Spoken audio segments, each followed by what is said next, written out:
नमस्कार। आज हम सामाजिक अध्ययन शिक्षण विषय के अंतर्गत पाठ्य योजना की सीरीज में हम अध्ययन करेंगे सामाजिक अध्ययन शिक्षण विषय में भूगोल विषय का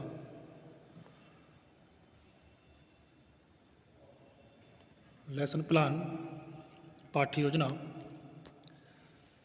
जिसका प्रकरण रहेगा हमारा भारत के पड़ोसी देश। तो सबसे पहले हम जो ब्लैक बोर्ड एंट्रीज हैं उनको हम कंप्लीट करेंगे। जैसे विषय दिनांक है, विषय है, उपविषय है, कक्षा व वर्ग है, वादन है और समयावधि है। जो हमारा पाठ है इसके जो सामान्य उद्देश्य हैं जो कि विषय से संबंधित होते हैं, छात्र सामाजिक विषय के विभिन्न विषय के गहन अध्ययन के प्रति रुचि जागृत कर सकेंगे। छात्र अपने राज्यों व देश के प्रति कर्तव्यों से अवगत हो सकेंगे। छात्रों में सामाजिक गुणों का विकास हो सकेगा। छात्र प्राकृतिक संपदा की जानकारी प्राप्त कर सकेंगे। छात्रों में तार्किक चिंतन की भावना का विकास हो सकेगा।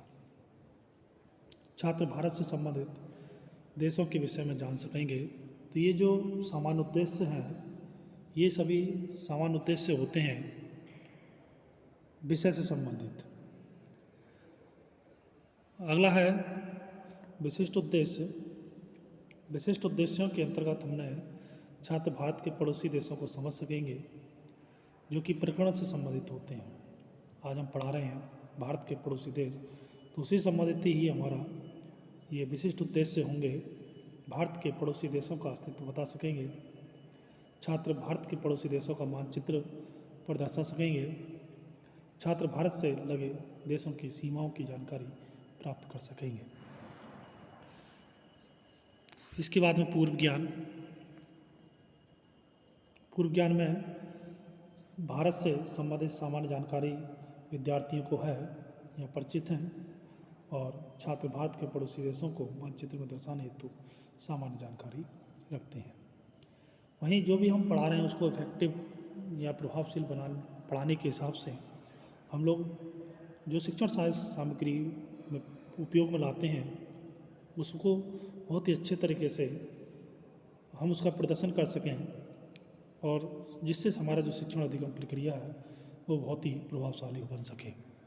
तो इसमें शिक्षण सहायक सामग्री में सामान्य कक्षों उपयोगी शिक्षण सहायक सामग्री जैसे डस्टर है, चौक है, लपेट श्यामपट्ट है इत्यादि।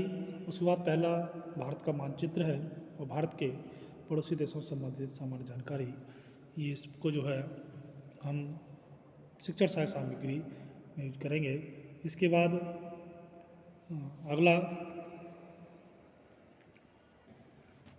इसके बाद में पाठ्य योजना के प्रारूप में सबसे पहला हमारा बिंदु होता है शिक्षण बिंदु।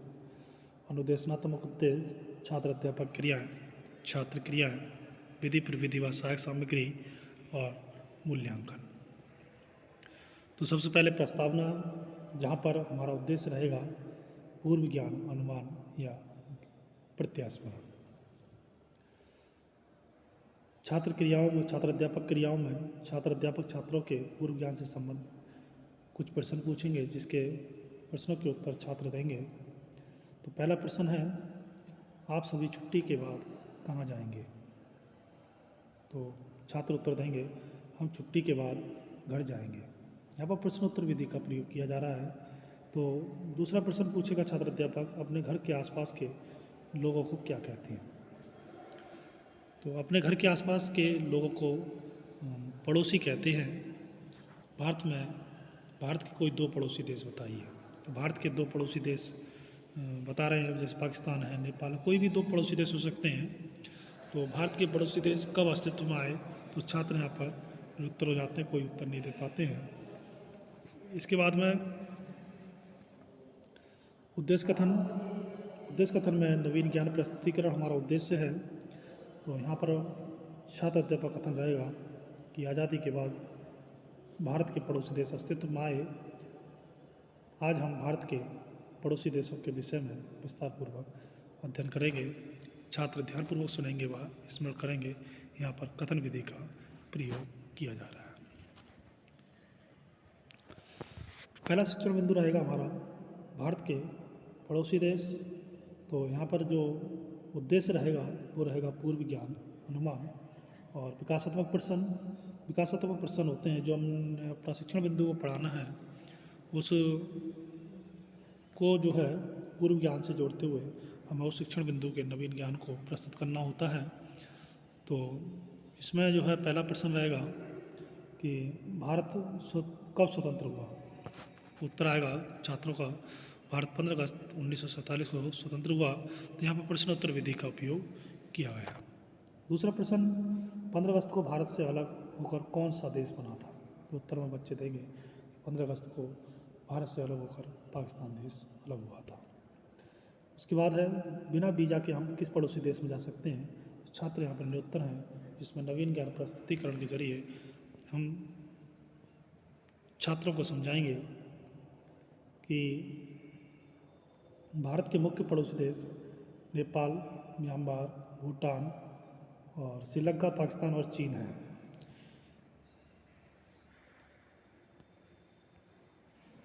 यहीं पर ही हमें ये जो भारत का नक्शा है इसको हम वहाँ पर दिखाएंगे और दिखा के इसको लपेट श्यामपट्ट की वजह से हम इसको विभिन्न देशों के बारे में अवगत कराएंगे कि आज हम भारत के पड़ोसी देशों का अध्ययन करेंगे, जिसमें कई जो चित्र दिखाई दे रहे हैं हमें।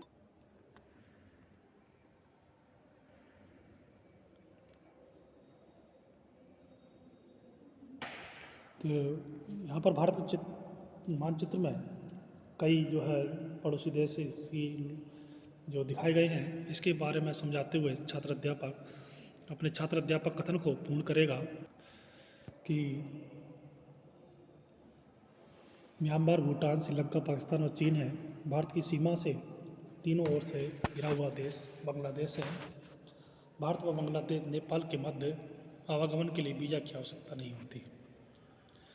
तो ये मुख्य क्वेश्चन रहेगा कि भारत व नेपाल के मध्य आवागमन के लिए वीज़ा की आवश्यकता नहीं होती। 15 अगस्त 1947 को भारत से अलग होकर पाकिस्तान देश अलग बना। यहाँ पर छात्र ध्यानपूर्वक सुनेंगे व स्मरण करेंगे। यहाँ पर व्याख्यान विधि का प्रयोग किया गया। इसको व्याख्यान छात्र अध्यापक कथन को के बारे या व्याख्यान प्रस्तुत करने के बाद में एक हम प्रश्न पूछेंगे जो मूल्यांकन प्रश्न रहेगा, जिसमें कि 1947 को कौन सा देश भारत से अलग हो गया था। तो छात्र इसको उत्तर देंगे। इसके बाद अगला बिंदु रहेगा कि दूसरा शिक्षण बिंदु है भारत का पड़ोसी देश म्यांमार।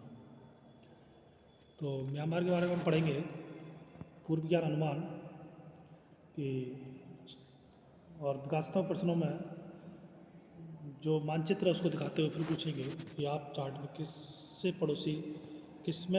पड़ोसी देश देख रहे हैं। तो छात्र उत्तर देंगे भारत के किन्हीं दो पड़ोसी देशों के नाम बताइए। तो छात्र कोई भी दो पड़ोसियों के नाम ले सकते हैं, जिसमें म्यांमार, तो उसी विषय में कि म्यांमार के विषय में आप क्या जानते हैं। छात्र यहाँ पर निरंतर है और प्रश्न उत्तर विधि का यहाँ पर प्रयोग किया जा रहा है। इसके बाद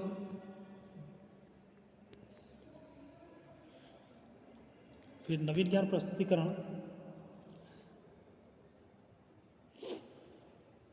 प्रस्तुतिकरण में म्यांमार दक्षिण पूर्व एशिया का सबसे बड़ा देश है, जिसका कुल क्षेत्रफल 6,78,500 किलोमीटर है। म्यांमार 3 पर्वत श्रृंखलाएं हैं जो भारत हिमालय से शुरू होकर उत्तर दक्षिण दिशा में फैली है। छात्र ध्यानपूर्वक सुनेंगे, वास्तव में करेंगे। यहाँ पर व्याख्यान विधि का प्रयोग किया जा रहा है। और यहीं पर एक मूल्यांकन प्रश्न भी पूछ लेंगे, विश्व का 44वां सबसे बड़ा देश कौन सा है। तो छात्र इसका उत्तर दे देंगे। इसके बाद में फिर तीसरा शिक्षण बिंदु भारत का पड़ोसी देश नेपाल, पूर्व ज्ञान, अनुमान, विकासात्मक प्रश्नों पूछेंगे। नेपाल किसका पड़ोसी देश है। नेपाल भारत का पड़ोसी देश है। भारत और नेपाल के संबंध में कैसे हैं। तो भारत और नेपाल के संबंध बहुत अच्छे हैं। तो नेपाल के विषय में आप क्या समझते हैं, ये छात्र के लिए समस्यात्मक प्रश्न हो गया। तो यहाँ पर प्रश्नोत्तर विधि का प्रयोग किया गया। अब इसके बाद नवीन ज्ञान प्रस्तुतिकरण में कि छात्र अध्यापक कथन। भारत और नेपाल पड़ोसी देश ही नहीं है, अपितु सदियों से गहरा संबंध भी है। भारत नेपाल के साथ 1751 किलोमीटर लंबी सीमा साझा करता है और उत्तर प्रदेश, उत्तराखंड, बिहार, पश्चिम बंगाल राज्य नेपाल के साथ अपनी सीमा साझा करता है। छात्र ध्यानपूर्वक सुनेंगे, वाचन करेंगे। व्याख्यान विधि का यहाँ पर भी प्रयोग किया गया है। भारत के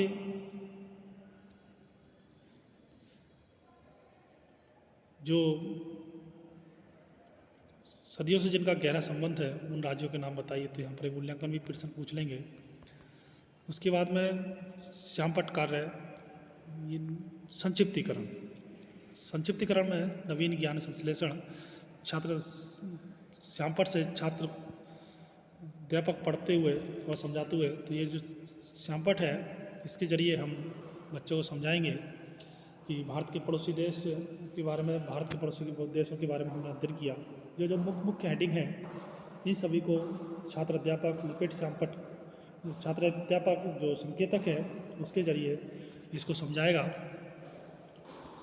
और उसके बाद में फिर श्यामपट्ट व निरीक्षण कार्य, नवीन ज्ञान स्थायीकरण या लेखन कौशल में सुधार करना। छात्र अध्यापक छात्रों को श्यामपट्ट कार्य अपनी अभ्यास पुस्तिका में उतारने का निर्देश देकर छात्रों के लेखन कार्य, बैठने की मुद्राओं और पूर्व दिवस के गृह कार्य को निश्चित करेगा। वहीं छात्र अपनी अभ्यास पुस्तिका में श्यामपट्ट कार्य को लिखेंगे। जो भी श्यामपट्ट सार है, अभी जो ये श्यामपट्ट सार है इसको अपनी अभ्यास पुस्तिका में उतारेंगे। इसके बाद में यहाँ पर भी लेखन के कौशल का जो है विकास किया गया। फिर गृह कार्य के लिए बच्चे जो है यहाँ पर जो शिक्षण उद्देश्य है वो अभ्यास है, भारत के पड़ोसी देशों के नाम लिखिए। ये जो गृह कार्य है ये लपेट श्यामपट्ट पर आएगा। तो छात्र गृह कार्य अपनी अभ्यास पुस्तिका में उतारेंगे। यहाँ पर श्यामपट्ट सह लेखन विधि का प्रयोग किया जा रहा है। तो छात्रों, आज हमने अध्ययन किया पाठ्य योजना भूगोल के अंतर्गत भारत के पड़ोसी देशों का। धन्यवाद।